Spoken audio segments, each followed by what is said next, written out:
В течение нескольких месяцев я принимаю кардиовитин, который мне порекомендовали, которые, кстати, убедили меня, что это хорошее средство. Ну и, конечно, результаты такие, что значит, после ковида у меня значит, обнаружилась аритмия, и значит, появились экстрасисты в большом количестве.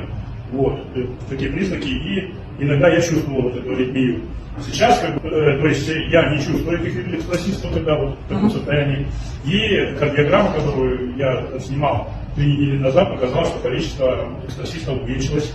И, значит, пульс, что меня удивило, он, так сказать, на уровне 60-70 ударов, да, иногда было 56. То есть он снизился. Ну, тем самым, я думаю, нагрузка на сердце уменьшилась. Здорово. Вот, но сам я кандидат наук, поэтому эксперимент продолжу. А кандидат каких наук вы? Кандидат биологических наук. Классно. Эксперимент я продолжу. Доложу вам в следующий раз. А еще скажите, пожалуйста, сколько вы принимаете по времени его кардиовитин? Так, сколько? Месяца 4. Месяца 4 принимаете, да? Уже такие классные результаты. А еще вы же у нас, по-моему, неонулин, да, кушали? Неонулин, ну как бы неонулин отразился на хорошем, получил результат, хорошее качество пищеварения.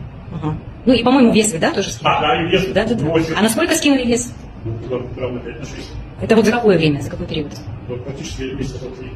Ага, здорово, здорово. А по самочувствию как? Вот вообще самочувствие? Ну, самочувствие у меня нормально. Ну, то есть... Настроение прекрасно. Ну, то есть